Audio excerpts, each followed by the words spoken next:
Hey, everybody. Welcome back to the Unstoppable podcast. I'm your host, Diana Chen, and I'm here today with our guest, Sarah Hamburg, co-founder of Opscientia, which is a community-owned open science ecosystem that unlocks data silos, revolutionizes collaboration, and democratizes funding. So essentially, this is an open science DAO, and I'm super excited to talk to Sarah more about what DSci is, what Opscientia does, where this name came from. Thank you so much for joining me today, Sarah. Well, thank you for having me. I'm so excited. This is my first ever podcast. I'm really excited to be here. Wow, I'm honored that you came on my podcast for the first one. Thank you. So before we dive into Opscientia, which I may not be pronouncing that correctly, and we'll get to that as well, but I'd love to hear a little bit about your background. I know you're a PhD in something sciencey. So tell me about that journey, and then at what point did you come across crypto, and what was it about crypto that was that interesting to you? I suppose that's a good place to start. So I studied neuroscience as my undergrad. And then I wanted to transition into working more with people. So I did a psychology master's, experimental psychology. I was quite interested in brain imaging, and I did eye tracking as well. And then my PhD it's kind of the intersection between, I guess, neuroscience and psychology. It's cognitive neuroscience. So it's almost like the software of the brain.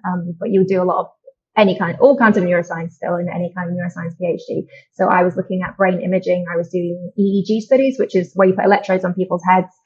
And I was measuring what's called resting state brain activity, which is what the brain is doing when it's not doing anything in particular. So when it's just like idling along. And I was really interested in that because it's kind of always been a bit of the underdog. It was a bit overlooked.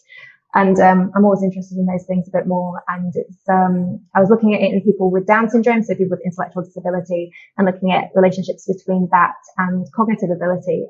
It was just a really interesting area that I was working on at the time. I was actually a researcher at University College London at the time. And I did my PhD part-time because they had this scheme where if you were staff, you could just register for PhD. So I kind of did it as a hobby alongside my job. And then I got to the end of my PhD, and I absolutely loved my PhD. I feel like I'm one of the only academics I met that can really say I really did love my PhD, but I still left academia because I got really interested in technology. I got really interested in blockchain. I got the bug, and I wanted to just work in something completely different for a while. I mean, I still love neuroscience, and I always thought I'd like to do a bit of a loop and come back to science. And I feel like finally I've done that because I went off into industry and I worked in fintech consulting, and then I worked for JP Morgan I always say a year, but it was 2 years because I lost a year for COVID. Like COVID maths. It was actually 2 years I was at JP Morgan. And then, now I'm here in Barcelona, working with Opscientia. And you did say it very well. As I mentioned before, it's Latin. So it's the op stands for open, but Ciencia is Latin for science. And I think everyone says it slightly differently. I always say there's no right way of saying it, and I just call it Opsci, and that's always a lot easier. So I got really interested in technology and crypto through my brother because he's a cryptocurrency writer. And in around sort of 2017, I was coming towards the end of my PhD, and I wasn't really sure which direction I wanted to go in. And he told me about Ethereum, and I got deep in the rabbit hole of many Reddit forum when I should have probably been doing my PhD. And here we are today. Wow, what a journey. So when you first started learning about blockchain and crypto, like from your brother, what thought process did you have to go through in order to understand it? Because I think most people, when they're first exposed to this new technology, they sort of, it just goes over their head, or maybe they're skeptical, and they don't think this is going to work. They think maybe it's a scam, it's a black market. So at what point did it click for you, and how did you make it click? It's a really interesting question. So I'd always been interested in cryptocurrency before. I remember hearing about Bitcoin before that, and I wanted to buy some Bitcoin, but I was so naive that when I Googled it, it was like the price of one Bitcoin was more than I wanted to spend. I was like, I won't buy a Bitcoin then. It didn't even occur to me you could buy part of a Bitcoin. It just hadn't crossed my mind. And I suppose as someone outside, why would you think you could buy part of a Bitcoin? So it'd always been, and then obviously Bitcoin shot up, and I was like, I should have looked into that a bit more. And then when my brother mentioned about Ethereum, and he was like, it's kind of like Bitcoin, but you can build on top of it. And this whole industry is being built on top of it. And I remembered that I'd always been interested in Bitcoin, and I kind of then went and researched it. And I'm really lucky that I had my brother kind of to ask all those sort of stupid questions of. And I think that's really important when you're learning, to have someone in your life you can just text any random link to that mentions something about blockchain and be like, what does this mean? Or what are these words? Or, I think at the start I was like, just the most stupid questions probably, but not stupid, but just as a novice coming into the area. So that was really important. But yeah, in terms of like how I understood the technology, I think I always got it like it was a revolutionary tool. It was going to change everything, and maybe it's just representative of his skills at communicating technology, but I just got it instantly that it was something that was going to be very, very important. And I guess because I knew he'd been involved in finance for a while, and when he told me this is coming along, it's a trusted source, I suppose, as well. So yeah, in case anyone's wondering, my brother's called Harry Hamburg. He does write very good blogs about crypto. He's got a particularly good one, which is everything you ever need to know about crypto. And I always direct people to that, because I think when you get into crypto, you have loads of people in your life just start randomly asking you about it all the time. And I just ping them this article and I just read my brother's article. And like everyone starts reading my brother's articles. Like my friends' parents start reading them and asking me about what's your brother writing about next. And I don't know. Yeah. Where does he write for a publication or for himself? Like where can people find his he used to write for several different publications over the years. I'm probably being a very bad sister now because I don't remember the name of the particular one he's writing for now. It's a big American thing. But he does his own one, which is what I read. So it's called Coin Confidential, but he's called Harry Hamburg. So if you Google Harry Hamburg, you're not going to forget that name. I'm sure you'll find him. Yeah, that has a ring to it. I like the alliteration names. Definitely. Okay, cool. So you got into it from, your brother was a big help. I think that it definitely helps. Like so many people I've talked to on the podcast said, they had a trusted person in their life, whether it was a family member or just a really good friend who they were able to, just text all the basic questions to and really learn from and know that, they're getting trusted information and not getting scammed. Yeah. So that's super helpful. And then at what point did you connect, like blockchain technology with science and combine these two worlds? Yeah. I think it's really interesting because over the years, I was always texting my brother, like, is anyone doing anything with science? Is anyone doing anything with neuroscience? And the answer was kind of always no from him. Maybe there were and I didn't know about it. But it was around this time last year, and me and Alex, who's also the co-founder, Alexandra, she's the software engineer. She's a good friend of mine. I worked with her in the fintech consultancy. We were in Edinburgh and we were just sat in this cafe, and I'd been scoping out some ideas I'm really passionate about neurotechnology. So as I said, I did my PhD with EEG, which is where you measure the brain activity on people's heads. And we're at this point in history where we now have the ability anyone can image their own brain at home with a set of headphones that look just like this. Like this could literally just have some electrodes in which can read my brain activity and send it off. And some algorithms can pull out loads of different metrics around concentration and attention and stress. And you can even program like mental commands. So I could command a drone to fly if I want. And I think YouTube is full of like those kind of spectacle examples. But so I was interested in brain wearables, and I'm very concerned about the future of brain wearables. And I mean, obviously the most notable of these is, Neuralink, which is Elon Musk's company. And that's an invasive, neurotech. It's not really a wearable. It's an invasive neurotech device. It's not like headphones. But that's just one example. So there's these companies springing up all over, and we are in the future going to be giving our brain data over to lots of companies. And I'm very concerned about the centralization of that data. I mean, not necessarily even because you can read anything into it immediately, but if people store that data, who knows what you can read into that in decades time. And, it concerns me quite a lot in terms of like the neuroethics, and I'm quite into neuroethics and who owns that data and what they're using it for, and why are consumers giving it over so willingly. But also I want people to be able to wear these cool wearables and like interact with their computers with like just with my thoughts. How cool is that? So I want this future, but also I'm kind of torn because I worry very much about what that future looks like from an ethical point of view.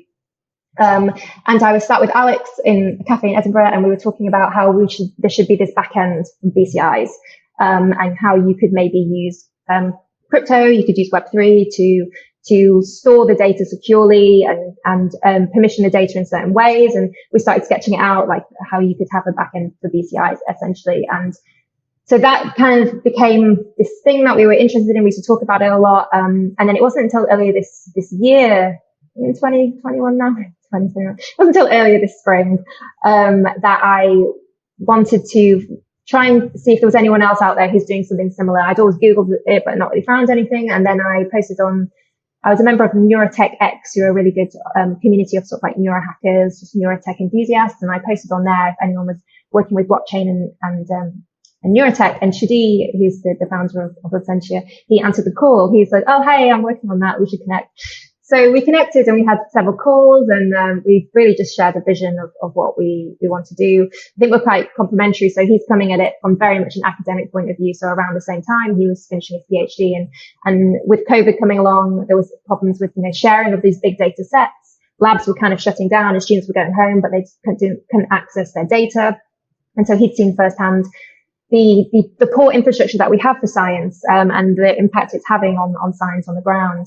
And I definitely shared those values and similar experiences even before COVID of academia and data sharing, but also from more of a consumer wearable point of view as well is what I'm interested in. So the sort of products that are coming out of the space. So we're kind of quite complementary with our vision. And Alex is really interested in data ownership, and sort of the ethics of that, and how people can have ownership and autonomy, and using kind of crypto in those ways. So yeah, we're kind of on the same page. It was really quite magical, it felt like. And then we did Kernel together. So he said, "Oh, I'm starting Kernel. Like, I've got a couple of places. Do you guys want to come along?" And we didn't know him really at this point, and we didn't know what Kernel was. We kept looking what Kernel was, and we were still like, "I think it looks really cool. Like, we should probably do it." And like, "Yeah, we should probably do it." And yeah, we did it, and it was absolutely fantastic, and we really bonded as a team, and we built out a prototype, and we had some fellows working with us, so Google, some of our code fellows, sort of students in India who are part of our team, and they helped us. They've been doing a lot of work in the back end, and we won some hackathons with our prototype, and then when Kernel ended, we all came to Barcelona, and here I am now on your podcast.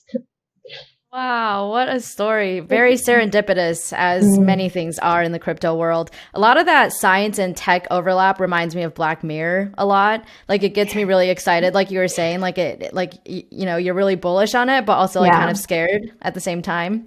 Okay, so then you get together with this shared vision, and then tell me more about how Opscientia has developed since then, and then more about what it is. I know I sort of did a brief intro. Opscientia is this Open Science DAO, but I'd love to hear more about what that means.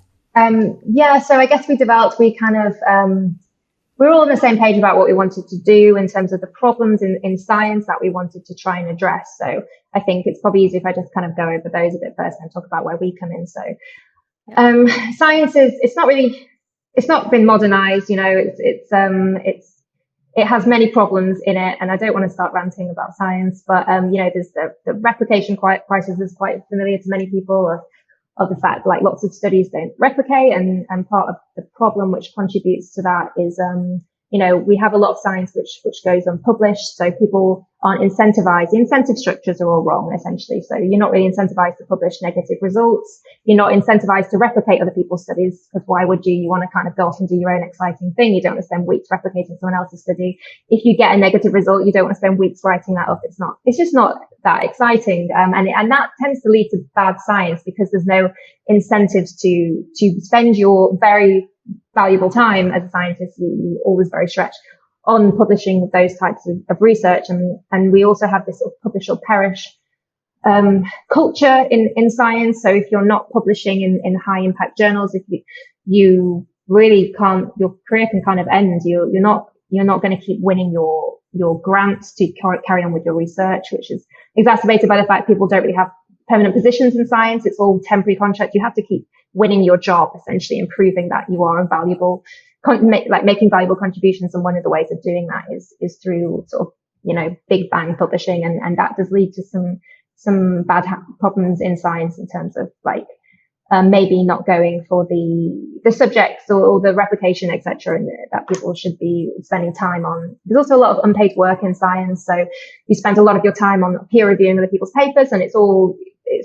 entirely anonymous. It's just part of the burden of science that falls on the shoulders of scientists, that is unpaid work. And it's because you need to contribute to the ecosystem and make sure people are doing good science, but you're not really incentivized to spend your time doing that. It's just, you should, but there's still no incentives to do so.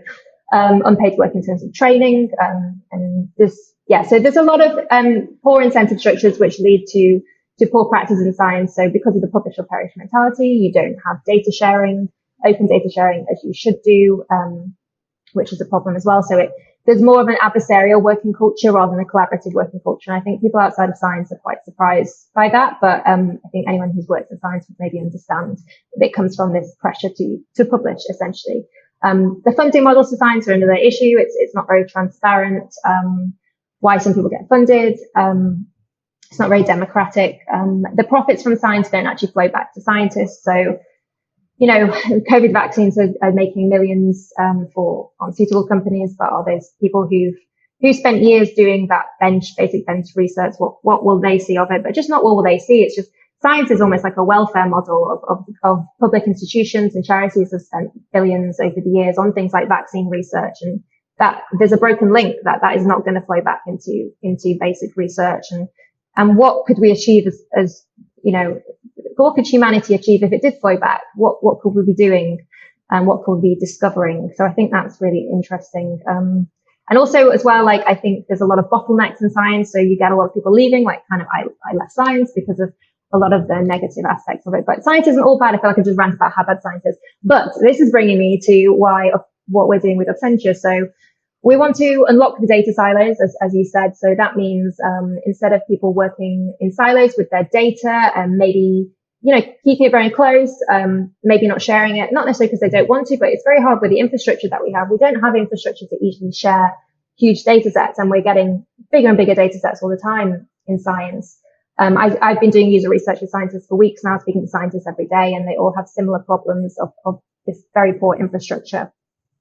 So we want to try and build an infrastructure to enable peer-to-peer sharing of files. So it's just as easy as dragging and dropping. You can do it all in the browser. You can have compute to data. So you don't, like, it just makes things a lot easier, especially into, it's privacy preserving computation then for human data if you have compute to data. Changing the incentive structures. So the great thing about crypto is it lets us kind of change value systems. So we can recreate value systems to be around knowledge rather than necessarily, financial rewards, and communities can create knowledge. And that's what the community deems valuable. And we can incentivize people to then create more knowledge and contribute to the community that way. So, and also the funding, democratizing funding, kind of similar to how Gitcoin does it, I suppose. I mean, we're exploring lots of different methods of funding. We have a funding working group in our DAO. But this idea of kind of unlocking the wisdom of the crowd is really interesting when it comes to science and making sure everything's transparent. So we're essentially an ecosystem, a modern ecosystem of scientific tools, which are Web3 scientific tools, to unlock data and coordinate collaboration, and ultimately democratize funding as well. So hopefully that makes things a bit clearer. Yeah, that was an excellent explanation. I think a lot of that was surprising for me to hear, like being someone not in the science space. It just seems like, scientists are working towards a greater human good. They're trying to help make our lives better, I think. And so it is surprising to hear that it's so adversarial and not collaborative, because you would hope that people working towards such a big goal, a big vision would, put their heads together and build something together. So I mean, that was surprising to hear. Yeah. It's not always that bad, and people are getting, it's a lot better than I think it used to be sometimes, but generally that tends to be a sentiment which is echoed kind of across science, but different fields of science will have their own special kind of like cultures within them as well. So for sure. Yeah. So how do you envision people participating in Opscientia or using Opscientia in the future? Do you envision all of these scientists coming together and sort of, like spending all of their time pulling their research together in Opscientia and getting paid through Opscientia? Because obviously there's, the publish or perish vibe that's like part of the scientist world. I think, scientists probably will be scared to share their research and their findings unless they know that it's a safe place where they can get paid for it. And sharing doesn't mean that they're going to, lose out in the long run and like not get the funding or not win the grants. Yeah, no, it's very important that we make sure that the scientists feel comfortable to use the platform. And that's why we're doing a lot of user research right now to find out people's needs, to find out their attitudes towards open science, towards data sharing. I mean, I would like to say every scientist I spoke to loves the idea of open science, but it's just the logistics of that are difficult, and not necessarily because of the culture, but because of the infrastructure, as well there. So yeah, we're doing lots of user research to try and work out the best systems for that. And also I do want to note as well, it's not just individual scientific data. It's this huge open source scientific data set already out there, which scientists have spent years of their lives contributing to, but they're just sometimes difficult to access as well. So it's about putting those in peer-to-peer file storage as well. Yeah. How many scientists are part of Opscientia right now? So I think our community is probably around about 150, I would say. They're not all scientists though. We have a lot of techies, a few business people. And we've only just started. So we only really started, properly, I guess, in kernel a few months ago. But I think as well, what's really interesting is when you unlock these silos, you then, unleash collaboration between different fields of science, which is something that I feel really passionately about. So one of the hindrances of science is that everyone works in silos, not just because of their data, but just silos of thought as well, because maybe you're not interacting with different kinds of scientists from completely different fields. And what I'm really excited about with Opscientia is we've created this thing called the DSci Collider, which is part of this DAO affiliate program we've started with other science DAOs, where we're bringing other organizations, not just DAOs, just like, virtual labs that have been out there doing these open science ways of working for years, and we're bringing them on board, and we're getting everybody together, and we're sharing best practices about doing science in essentially a decentralized way. So, which just means outside of traditional institutions, not necessarily because we don't think they're useful. We think they are extremely useful, but it's just always good to have an alternative system as well. So I'm really excited about when you unlock the data silos and you bring all the greatest minds together working in different disciplines, and the crossovers with science. And a lot of the problems that we're facing, humanity is facing in the future, are these multidisciplinary problems that humanity faces, and we need scientists of all different kinds to work together on the big problems like climate change, etc. So we're bringing together lots of different kinds of scientists as well, in the hope that they can collaborate and share ideas, and we can share best practices for how to do decentralized science, because this is new. People have been working in this way, I guess, through COVID, and it's definitely exacerbated and accelerated the trend, but it's something which we still lack the infrastructure for, and that's what we're trying to build. Yeah. Do you see the DAO functioning as sort of just a way to pay people for their research, or to actually fund it, almost like in a crowdfund setting where, if you have an idea and you want to carry on your research, but you don't have the money to conduct the research right now, the DAO can put out a vote and say, yes, we really want to know the results to this. Like, here's some money, go and do this. Yeah, definitely. We want it to be self-sustaining. Ultimately, we want to create our own grant schemes. So we're looking at different ways of doing that. So we have some NFT sort of science ideas for that, but ultimately we want it to be this self-sustaining where we can administer grants to people, and they can, as well, like the idea of the community is so important for science, and everyone knows that peer review is important, but what does that mean? And at the moment, it means you submit a paper and maybe 2-3 people will comment on your paper and give you the stamp of approval or say no. But when we have a whole DAO who are the community, you can embed peer review like never before. You can embed sort of with that wisdom of the crowd throughout the whole process. So right away from pre-registration. So I can come up with an idea for an experiment. I can pre-register it, which is something else I'm not sure if I mentioned, but this idea of pre-registration is extremely important, because it means that everything is then transparent right from the start, and you're not going to then get people not publishing negative results because they've already kind of like pre-registered that they're going to do this experiment. So you can have crowd peer review right away from the beginning, right the way through hypothesis and checking your code, checking that you've got the right ethics in place to the type of research that you want to do. And then the traditional, more traditional peer review with publishing papers, as well. But yeah, in terms of like the payment, we would really love it if we can administer science grants, through the platform. And that's definitely something we're looking at. And we have working groups around that at the moment, looking into ways of doing that. Yeah, very cool. And then where do you hope to see Opscientia in the long term, or like, what's your grand long-term vision for the impact that Opscientia can have? What I'm really excited about is, with science now, if I always think if aliens were to visit our planet and to be like, where's your science? We're like, oh, well, you can go to this journal to read about this and that journal to read about that. And everything's in a different format and everything's all over the place.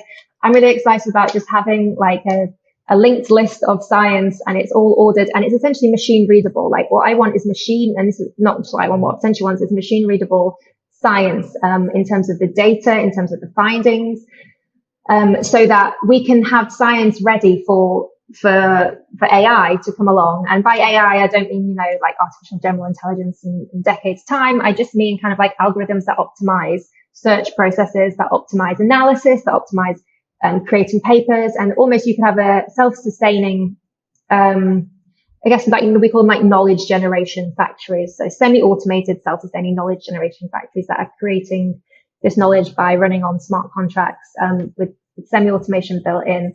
And that's what we're really excited about, because when you do have science in this kind of ordered way on Web3, it's all linked together. You do make it essentially machine readable, and we can start automating simple things and free up sort of that human intelligence for maybe the more creative types of science, of the interdisciplinary research, etc. So yeah, that's kind of the long-term goal. We have these sort of self-sustaining virtual labs, and the idea being with our infrastructure, anybody, anywhere in the world, citizen scientists are empowered.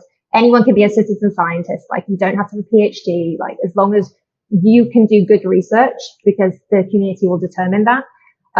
You can spring up your own lab, you can download some data, you can run some algorithms, and you can find something really cool. And like maybe the semi-automated publishing can help you publish that, and the peer review embedded throughout through the community can sanity check it all. And it's like, it reminds me, so I'm from London, and there's this art shop called Cass Art. It's really good. And they have these bags, and the slogan on the bags is "Let's fill this town with artists." And I always think like, I in my head, like I've crossed it out. I'm like, let's fill this world with scientists. Like I think anybody can be a scientist as long as they're given the right tools. And I'm really excited about our ability to do that, because science can be quite elitist. You have to be privileged enough to live near big institute, or be able to travel and get visas for big institutions, etc. And I think there's a lot of people in the world who could be contributing to science, but because of arbitrary bottlenecks that we have created from history, they're not doing so. And I think using Web3 tools to change the infrastructure of science will allow more people to participate, which is what I'm excited about, because then you get much more diversity of thought and much more creativity in science, which is incredibly important. I think hearing you say all that, it just like clicked for me why it's called DeSci. It's after the same goal as DeFi. Like the whole thesis behind DeFi is leveling the playing field and democratizing access to finance for all groups. And you're basically trying to do the same thing with science, like democratizing access to science, both from a scientist perspective and from like a consumer perspective for all people. So I think, that just like clicked for me the way that you said it. Sorry, I feel like I do this a lot. I feel like I've done the whole podcast backwards. I should have maybe started with that. But it's also similar to the creator economy, right? Like with people trying to solve problems in social media of like ownership, and the value flowing back to the creators in social media. It's the same thing. It's just scientists are creating knowledge instead of viral videos. Maybe some scientists create viral videos as well. I don't know. Yeah, no, I actually had that same thought about like content creators too, as you were saying all of that. And then a few things that you talked about too with like incentive structures. I'm wondering if you, like what your thinking is right now with in regards to DAOs in general, or even the crypto ecosystem at large. What do you see as some of, I guess, like the problems or the things that we still need to work on with regard to like incentivizing people to do the things that we want them to do? Because I think like drawing another parallel to Opsci with the larger DAO or crypto ecosystem is that we really lack the infrastructure that we need to scale what we're trying to do. So I'm just curious to hear your thoughts on like where DAOs still need some work, and where you think things are going well and where you think things are going not so well. Gosh, it's a really good question. It's a really difficult one to answer. So I think where things aren't going well, I guess it's just hard. Everyone's on different time scales, and everyone can contribute different hours. And, maybe it would be good if we all took a step back from just the Discord names and avatars, and we kind of took the time to know people's situation a bit more in terms of what their interests are. Everyone needs to have some level of autonomy in a DAO and be self-directed. And I think the people who find their way into DAOs tend to be like that anyway at the moment. But we need to, for me, so I kind of I'm on the side of managing the community a lot. And I personally feel like I would love to be able to understand more about who is in my DAO. Like, what are their other interests? What are their commitments? What time zone do they prefer to work in? They're working on this project, but are they really interested in this project? Or maybe there's another project that they have an idea for that, they don't feel that there's a necessary forum for because they're so busy with this thing. I think time is an issue. Like, everyone's so time poor, and understanding more about who's in your community, to work with them about how they can best enjoy being a part of that community and add value would be quite good. And there might be tools for this. I don't know, but I suppose the best thing sometimes is always just being human and just scheduling time with people and just getting to know who they are. And we're quite lucky that our DAO's still quite small, but as we scale, I imagine I'll still want to know like more about people than I'll be able to know. So maybe just some kind of standard signifiers on people's profiles, or just maybe people spending more time filling in bios. Like, I know it feels a bit Web2 doing a bio, but it'd be quite useful. And DAO to DAO collaborations is something that I think is really important, and it's something that we're finding there aren't really the tools for yet. And I think it's going to become increasingly important. And Alex, our co-founder software engineer, she actually was suggested something to Discord on Twitter the other day, and I think quite a lot of people were like, "Oh, that's a great idea." And it's about maybe having channels which are visible across different DAOs and admins from each DAO for that specific channel. So maybe more tools like that would be quite useful. But yeah, it's a really difficult question to answer, and I don't think I have an answer yet. I think I need to be in the DAO world for a very long time a lot more time to come up with maybe something more useful than that. Well, I think that's a really good point. I actually just saw Big Sky post a tweet thread on like exactly what you just said. I just pulled it up, but he says basically like my biggest worry around DAOs and decentralized protocols is that we are not building the infrastructure to ensure that individuals do not fall through the cracks. And then he says crypto and DeFi projects are made up of thousands of real people with real human emotions and concerns. We have zero safety structure in place right now to ensure that people are doing okay and being taken care of. And sort of like this whole thread about that. And that's, sort of the point you hit on too. And I think it's a tough challenge to solve for, because on the one hand, I think people really appreciate that they can be anon in this world, and that that's not taboo, and that that's okay. And, they sort of don't have to be judged by how they look or by their background or where they're from or any of these things. I think there's something beautiful about that. But at the same time, that does make it really hard to build personal relationships and connections, and to really get to know people and understand people and what they want, and where they come from, and be able to I think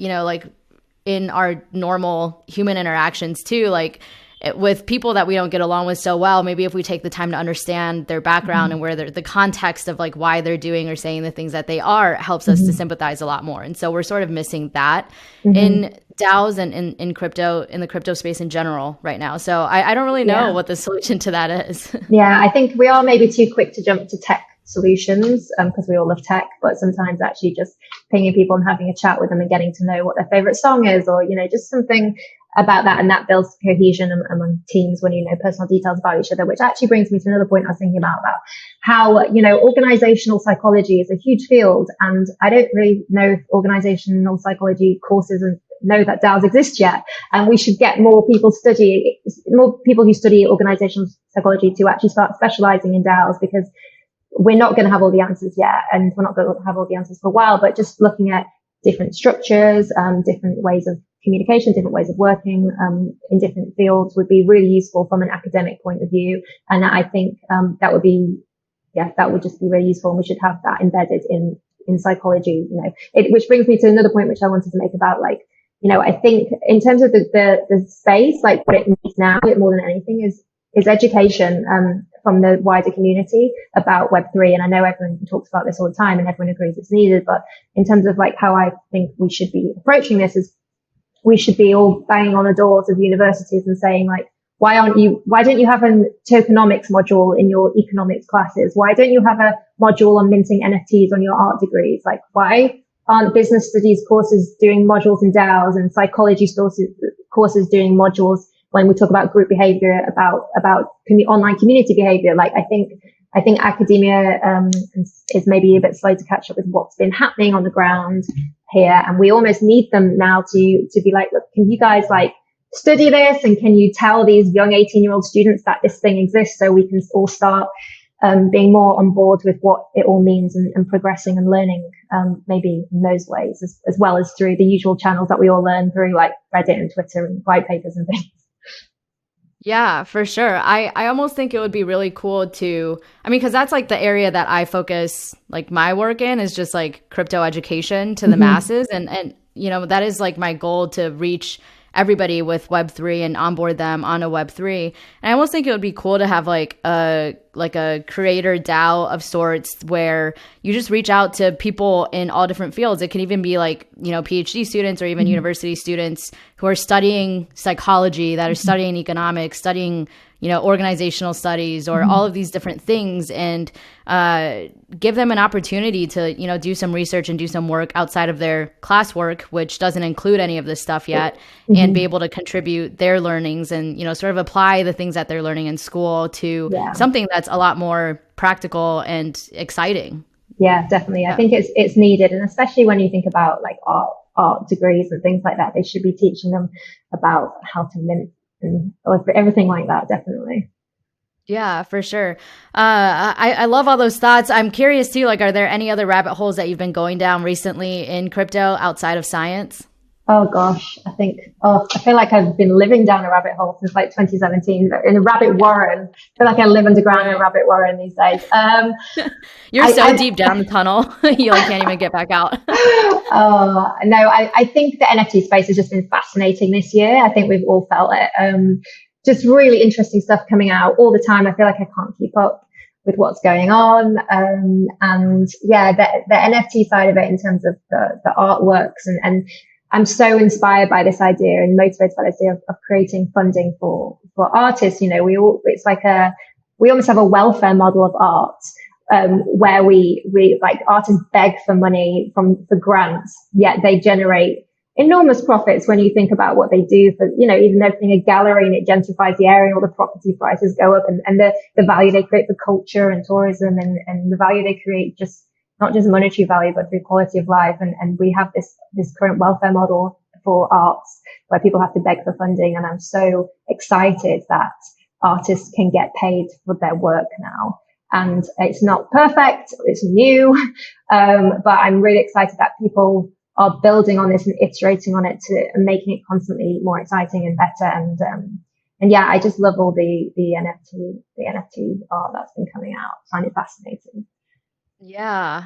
I love that you know, you can be an artist and not be a starving artist in Web3. I think that's super exciting to me. And it's been fascinating to try and understand why certain NFT projects end up exploding and others don't. And there's so many elements that go into that, right? Oh yeah, 100%. So we're looking at doing some, I think I mentioned some NFTs for science. We're doing this really exciting sign-on project because we want to give a nod to those scientists who have been forgotten through history because their work has been written out of history or misappropriated by others because maybe they're from a minority group. So we're doing this sign-on project, and we've pitched to NFDAO, who have formed, I think, out of Kernel, because it's a public good almost. Like if we can help people to build these NFT projects and get them off the ground. It's really exciting that there's a DAO like helping giving grants to projects like ours, or who we've pitched to for like, we need a science historian and we need like artists and things like that. So yeah, it's a really exciting time. And I think I've been probably going down the rabbit hole a lot more because I know that we want to see some NFTs for science. And it's as you say, it's a really exciting time because I think I keep saying that over and over, but as you say, you don't have to be a starving artist anymore. And I can't really think of a time in history when you didn't have to be a starving artist if you're an artist, apart from when you used to get paid by the church, but obviously you couldn't really paint what you wanted then. And now it's freedom. It's freedom and funding, which is incredibly exciting. Yeah, absolutely. Awesome. Okay. Well, before we wrap up, Sarah, I just have a couple of tweets that I'm going to give you a chance to explain. I end every podcast episode with this explain your tweet segment.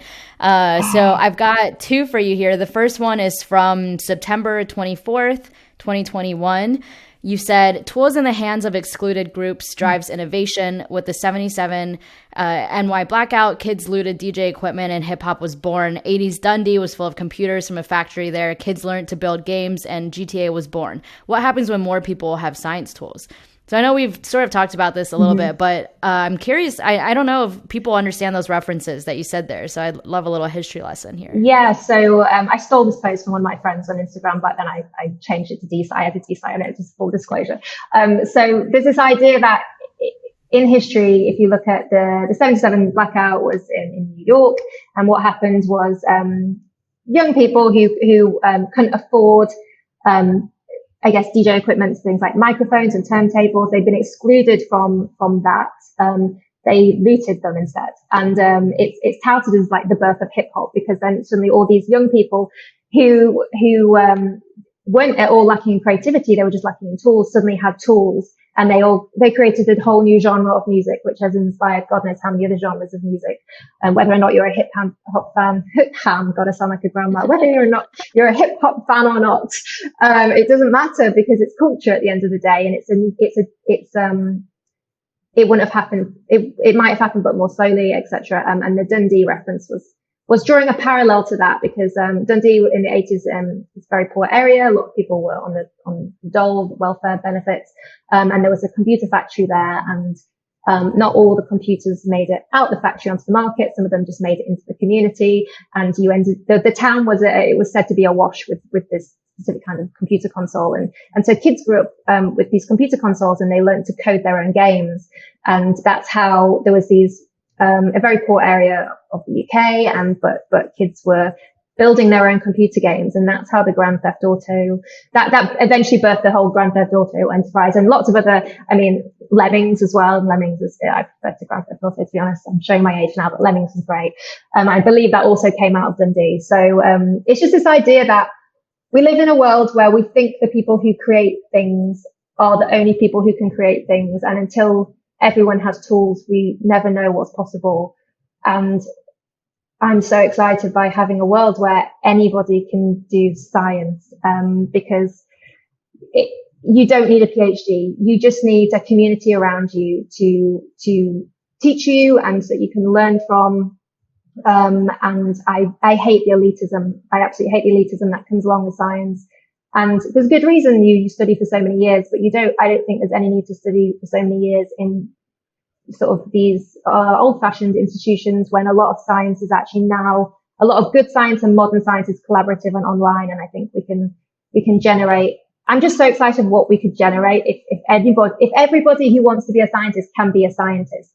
Can you imagine if we had a world full of that, where there wasn't the bottlenecks that exist now? And I think the parallels I was drawing there was, we just don't know what would happen. We literally don't know what people would be looking at, but it would be a lot less groupthink. We'd be looking at a lot more diverse issues that affect a lot more different populations of people in regions of the world. And I think that would be a fantastic thing. Yeah, totally agree. That was so uplifting. I almost want to end there. I feel like this next tweet I have is going to kill the mood a little bit. Is it the meme that me and Alex made? It might be the meme. I don't know. It's not a meme, but okay, here we go. Okay. So the other one I have is from September 1st, 2021. Mm-hmm. You said, as someone who's always had very vivid nightmares, I'd be so intrigued to create a crowdsourced, anonymous one-of-one scenes from my nightmares NFT series. I'm sure tonight I'll now have a nightmare that I do this and we're all seeing the same things. So I thought this was interesting because I'm also a nightmare person. I don't know, if you know the science behind it. I would love to have a cure to not have it. But also I was going to say you should figure out a way to do it. I think Matt Condon's working on a sort of similar sleep project, not with nightmares, but with more sleep talking. And so really anything you can dream up of in this space you can do. What if everyone's saying the same thing in their sleep? That's terrifying. Oh I do have a lot of nightmares. I don't actually know the neural basis for nightmares. I think there's a few different theories about maybe the depth of sleep that you're going in and out of, etc., or stress or pain while you're asleep. But yeah, I have very vivid nightmares. I remember that particular nightmare. It was really horrible. But yeah, I'm always just coming up with NFT, with not necessarily NFT ideas. They used to be art ideas. And I guess now I just call them NFT because I'm using NFT and art interchangeably, and I probably shouldn't do. But it's just interesting how my language has changed, because that shows that for me, a piece of art is now synonymous with an NFT. And how did that happen in my brain? That's quite fascinating. Well, I think for the next generation, they're going to be confused when you tell them that you used to, buy art from the store and hang it on your wall or something. I think that's just going to be totally synonymous for them. Yeah, I did have another tweet actually I thought you were going to bring up, which was if I ever have kids, I expect them to ask me like who owned all the JPEGs. Yeah. And so the only way to buy anything was with government money. What do you mean? Like, I really expect that. Yeah. I remember seeing that tweet too. That was a good one. I think that's totally true. I mean, it's funny for us to think about right now, but I think in the future, that's just going to be how it is. Yeah, it's almost like we all have mobile phones, and the idea of what you used to call a building to speak to someone. How you called a building and not a person? Like, it's the things which seem so normal because we live through them, and then technology comes along and we're just like, wow. Yeah, or like writing letters. Like, can you imagine what writing letters to people is going to feel like in the future? I mean, already now, It's true. Can't think of the last time I wrote a letter. I'm really obsessed with the whole like analog to digital thing. And I think this is because I've lived through like this computer revolution. I'm showing my age now, but I'm 35, and I remember what it was like before computers and before mobile. Like, I grew up, we had a computer in my house, but not always. And like, I'm obsessed with this analog to digital. And like, I'm really into like photography, and I'm really excited because I'm going to get this camera, which takes, sorry, I'm going off on one now, but you can edit it out if you want. It takes, 30-second silent movies, but with film, and then you can digitize it. And then you could NFT it if you wanted, was the next thought I had. So you're going right away from film into, an NFT, a digital film, and then NFTing that. And yeah, I'm obsessed with this analog to digital thing. And I think it is because that's the timeline I have traversed on this earth, going from analog to digital for many things. I just find it really interesting. I love that idea. I love that. Awesome. Well, before you go, Sarah, tell people where they can find you if they want to connect with you, if they have follow-up questions with you, and then also where people can go to learn more about Opscientia. Yes, definitely. So please visit our website, which is opsci.io. So you don't even need to have to spell Opscientia to go to our website. We also have a Twitter as well. But yeah, if you visit our website, we've got all our links in there. And please, if you're interested in DeSci, if you're interested in any of the things I've spoken about, we'd love it if you join our Discord and take part in the conversations happening on there, take part in our working groups. And the Discord link is just on our website, which is opsci.io. So thank you so much for having me. This has been fun. Amazing. Thank you so much for taking the time, Sarah. I'm so glad you came on. Thank you, everybody, for tuning in, as always. And we'll be back again soon with another episode of the Unstoppable Podcast.